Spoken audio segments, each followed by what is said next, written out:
Hi guys, Brett here from Hearns Hobbies, and I've got Jeff with me from Bendigo On-Road Ready Control Car Club, and today we're going to be having a look and doing a bit of tutorial work on Kyosho Fazer. Welcome Jeff. Hello. Jeff's pretty special. This is Jeff's new Fazer that he's brought in, so this is brand new out of the box, and we're just going to do a couple of service tips and tricks that we do to get it up to speed for racing. Not necessarily to make it any faster, just to make it stronger. Yep. You need a strong car, don't we, Jeff? Yeah, for sure. So I'm going to be eliminating bullet connectors and soldering straight up to the motor. Again, it's not really a performance based modification. It's really just because over time these connectors do sort of open up and they lose connectivity and can cause running problems. We'll also change over to an aluminium pinion, get rid of the plastic one, again just for a bit of longevity. And while I'm in there, I'm also going to run in the motor. I'm going to water dip Jeff's motor for him and get it going nice and quick. So without further ado, let's jump into your Fazer, Jeff, and get stuck into it. What do you reckon? Pull it apart. Alright, so the first thing I want to do, mate, can you please pass me a 2mm 9 steps driver?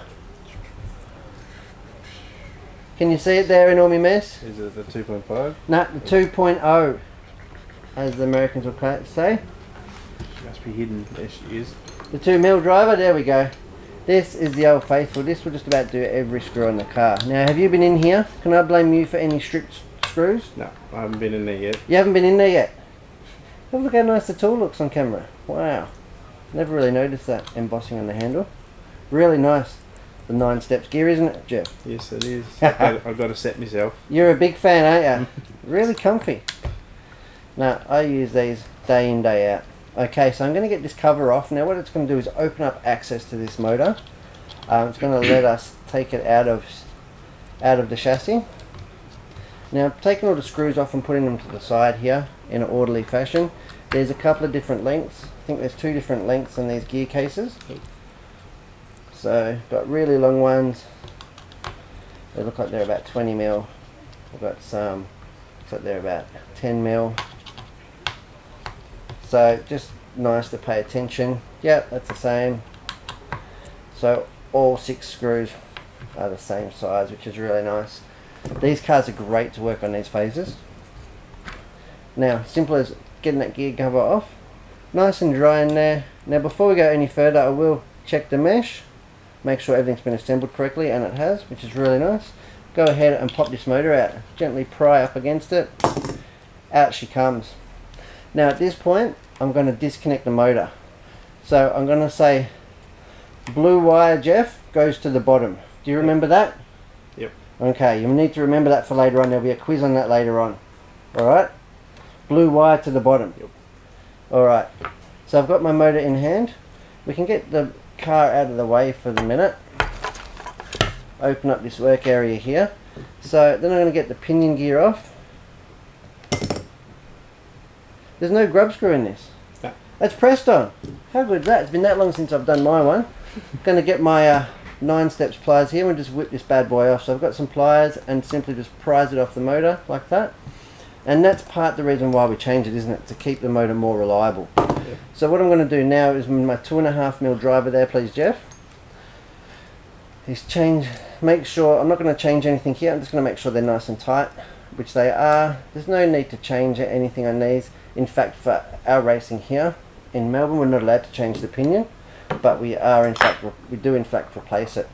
So I've got my jar of water here that we can see. You can see that in the front camera too. Get the motor. This is the old Nutella jar, isn't it? I don't know if I'm allowed to say that on camera. Hey, the old Nutella jar. Who doesn't have one of them at home? So I just get that. I've cut a couple of holes in the top there. I got it out of Nan's drawer. Huh? And plug it through here. Now the reason that I keep the lid on is to try and minimize the mess. Yep. Screw the lid back on, like so.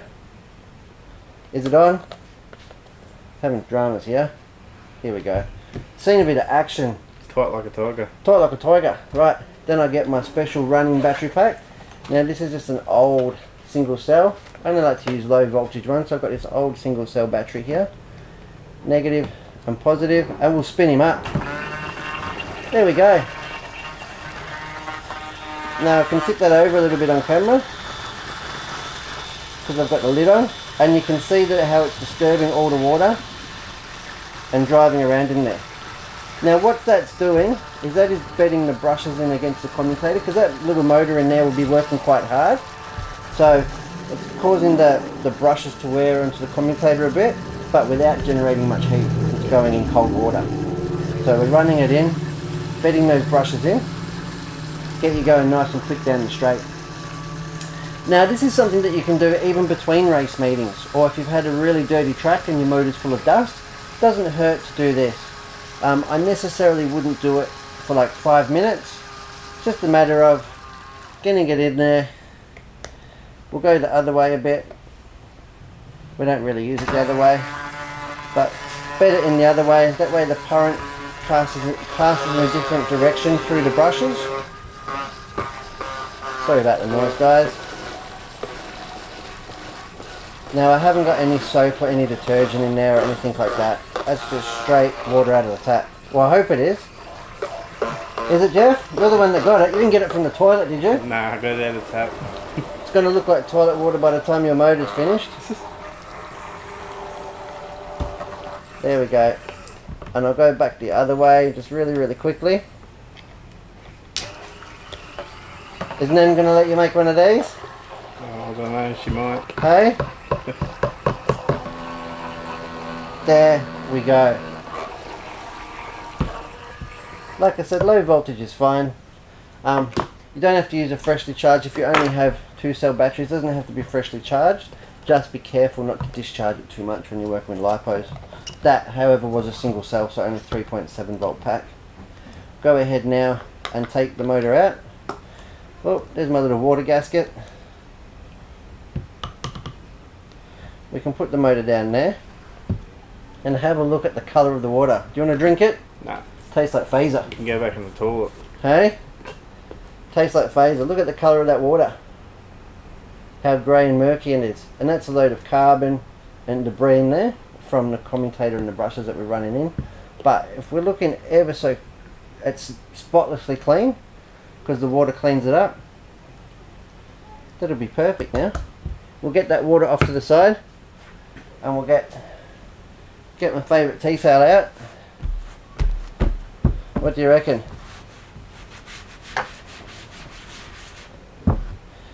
Now the motors, funnily enough, are waterproof, so it's not perfect, but what we will want to do is get some oil in there immediately.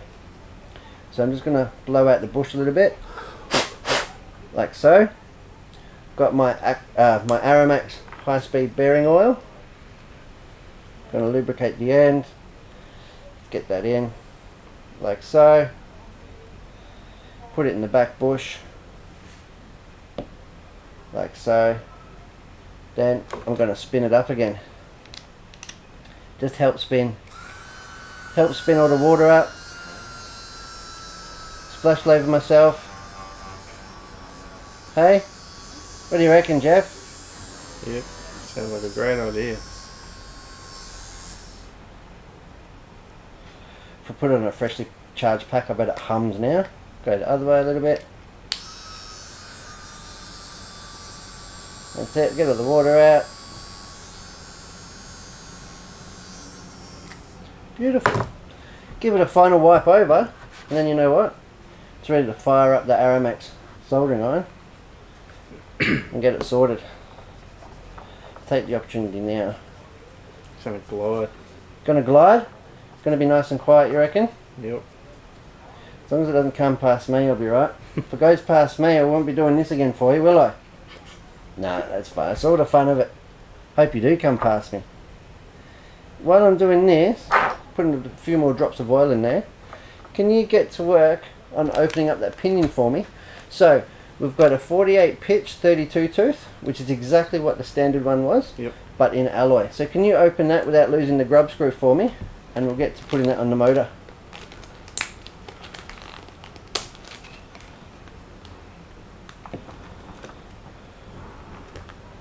Look at that, it's in its own little separate thing. It's in its own little separate thing. You might have to get the little nippers there, put a cut in the side of the bag, mate. while you're doing that, I'm going to fire up the soldering iron. This is the Aromax soldering iron, this one. This is amazing. This thing heats up in about 30 seconds. Really, really good. Really safe to use.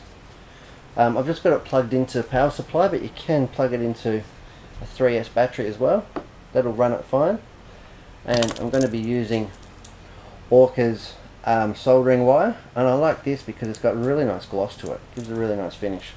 So even a butcher like me, can I call myself a butcher? Yep. It makes the soldering look really, really nice. So I've got the grub screw here. Put it on the tool. Put it in the pinion. We don't need any Loctite. No, you don't need any Loctite on this, mate. This isn't going to go anywhere. We'll get it on the flat part of the motor though. I can get this cloth out of the way now, make it easy for everybody to see. So, you can take the opportunity to zoom right in here, like so. So you can see here, we've got the flat part on the motor. That's where the grub screw does up on your pinion gear. So we want it to sit there. I've done a few of these so I know roughly the spacing. I'm not going to do it up too tight because we'll need to check it after. That's a new tip, isn't it? Yep. Hey? Look how smooth that is. Okay, now I'm going to go ahead and unsolder these wires because we're getting rid of these bullets and there was plenty of length on there. So I didn't realise that Jeff was going to be here to help on this one, but what I do is I put a blob of blue tack down and that holds, and that gives me all the angles that I need to do a lovely job. Got my Aromax soldering iron here. I'm going to come out a bit like so. Got my Aromax soldering iron here. Look at that. Green is good. We are hot. These are really good in the field. They pack up, super hot. Nice little foam there. Clean the tip. Off we go. Look, straight after it cleaned, it's red hot again. Get that off there. Beautiful. That little sizzling stuff that you can hear, Jeff, that's just the water and the moisture. We'll get this one off too. Nice and hot. Beautiful. As simple as that. These connectors, we won't need these anymore. Put them to the side. Now I love to work on these big sweet pit mats because if you do get any solder on your bench it just comes straight off. Lovely. Okay, now I'm going to bring the vehicle back over and we're going to cut your plugs off, aren't we? Yep. I will make it a nice little length, give you plenty of service room in the future, so something like that will be fine. Got my little 9 steps nippers here. Cut this one off. Now which colour was to the bottom, do you remember? Blue. Blue to the bottom? Yep. You sure? Positive. Alright, no, negative. Negative or positive, which one? Negative. Negative? Negative to the bottom? Yep. Alright, I believe you. I believe you. Millions wouldn't, Jeff. So I got my soldering iron here. We'll tin this wire a bit.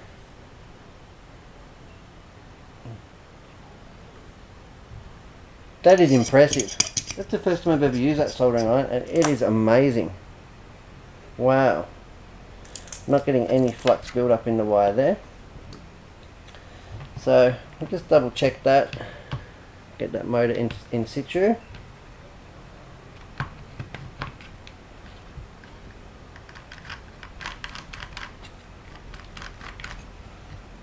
Like so. Put your wire down there. Something like that will give you plenty of scope in the future. Yeah? Sometimes you don't want to cut it too short to begin with.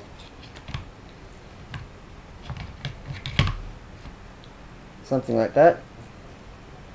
Now what you can do, another trick, you know how you always burn your hand when you're, where'd my blue tape go? Always burn your hand when you're doing soldering. You can put this on the wire and it protects your delicate little pinkies. Did you know that, Jeff? No, never used a soldering iron. You put it there like that and it's going to protect my little fingers from getting burnt. Now I've tinned the motor tab. Double check that's the bottom. Is that the bottom, Jeff? I think so. Yep. It's a little bit tricky to do this on camera than normally, but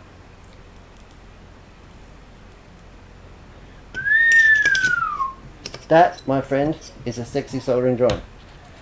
Look at that, it's nice and shiny, we've got good flow. Look, my fingers didn't even get burnt. That is a really good little trick. And have we got enough wire there?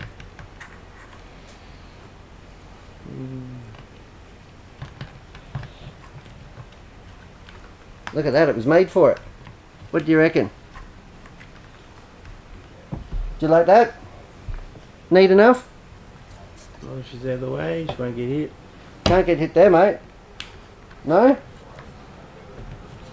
Not even I could hit you there. That's beautiful. Then we'll go ahead and we'll do the other soldering joint. There's no need to go about the battery ones. We'll keep it with the same motif. We'll come over this side, yeah? Come over here and we'll bend the tab down on the motor so it sits something like that. What do you think? Like that? You happy there? Yeah. Give ourselves a little bit extra room. Like so. I'm just stripping the wires now so I can tin them.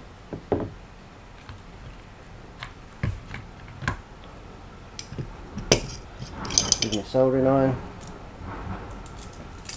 And this Aramax soldering iron is amazing.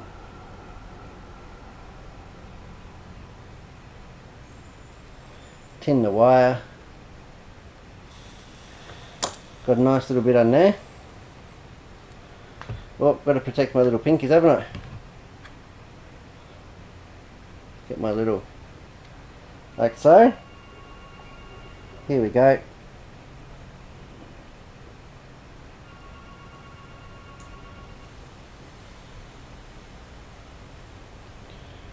Look at that. You happy with that, Jeff? Yep.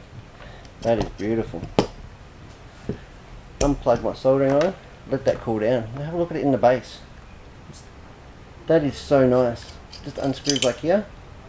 So it's really nice and safe. Won't fall out of the holder.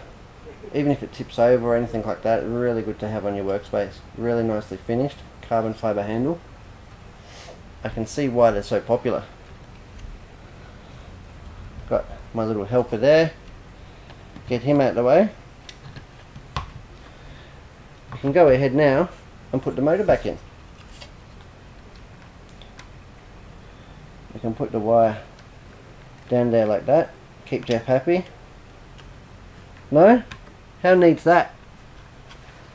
We can get a little poker.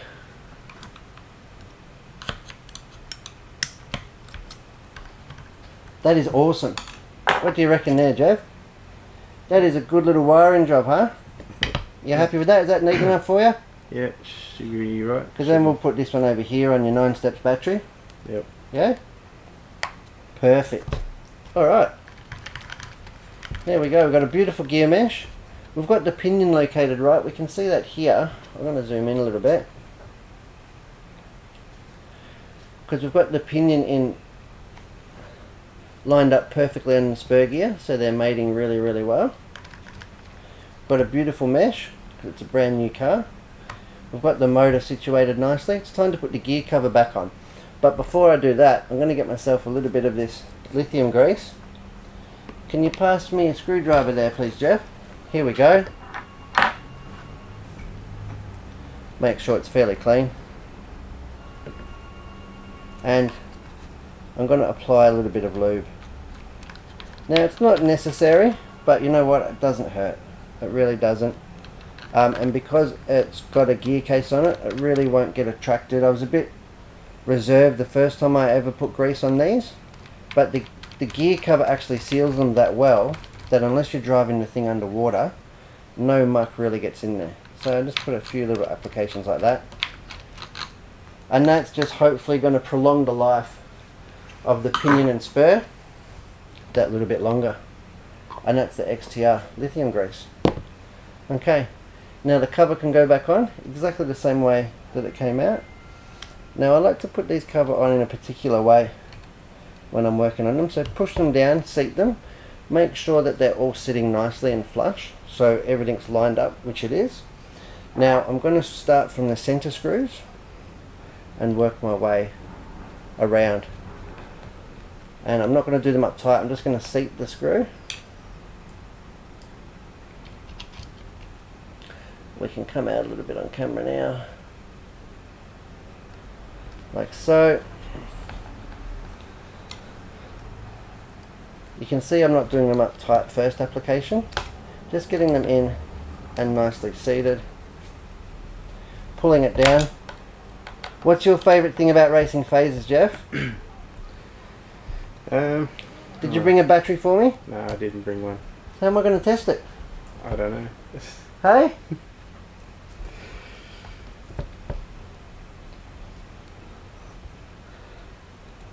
Alright, so then we'll just go to the outer screws.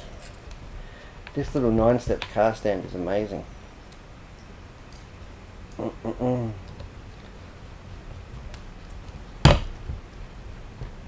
Okay, now that they're all seated, again, start from the center and work my way out. Torque them down, just using 2 fingers on there, like so.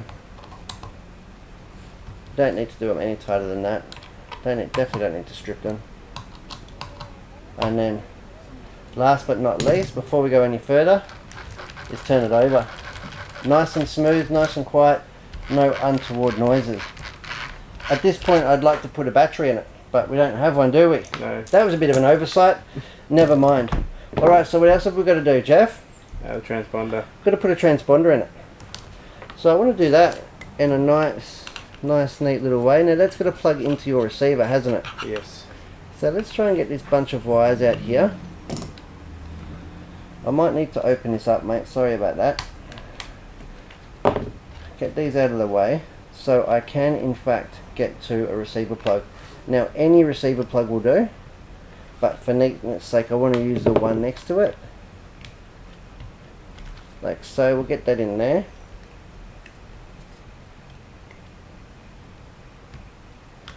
We'll get that plugged in like so. Now what I like to do with my wires for the transponder is get it as far out the way as possible. Now I know, for example, that there's good space behind the servo on the phaser. They've left us a lot of space that we can actually put wire in there. So I'm just going to feed in the wire like so, and that's going to keep it nice and reliable. Make sure that it's not in the way or touching anything. Will it? No. Make sure nobody can hit it, and it will definitely not get tangled up.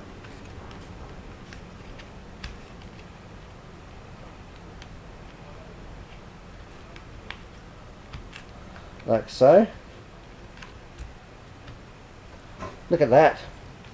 Then we will go ahead. I don't really like to switch wire over the antenna. I'll put it over this side. Like that. I can put it down here. That's much neater already. I like to have neat wiring and install in a race car. I think it not only looks nice, but it's also going to give you less chance of having problems with it down the track. Then just going to slip your transponder in here like this for a dummy fit. Make sure that nothing's touching the hot motor, which it's definitely not. Last thing I've got to do in there, look at that, that is a beautiful little install, is put a little cable tie. Now I don't have that on my desk at the moment, so we can do that off camera, but once we put a cable tie in there, that is a beautiful install. So now we're ready for racing. We've got our lap counting device. So the transponder that we referred to, that's what actually goes over the computer wire in the track. Yep. And that registers our lap times, doesn't it? And that's individual for each and every person. So we'll have Rad keep an eye on Jeff on his lap times through his transponder. So we've eliminated the bullet connectors, we've changed to an alloy pinion, we've put a bit of grease in the pinion to spur mesh, and Jeff's ready to go racing. What do you think, Jeff? Yep, looking forward to it. Looking forward to it. Fantastic. So I hope you've enjoyed this tutorial on getting your Kyosho Fazer ready for race prep. That's all you need to do to it. Yep. Let's get it on the track and have some fun. Yes. I'm Brett from Hearns, and this is Jeff from Bendigo, and thanks for watching us, Race Prepper Fazer.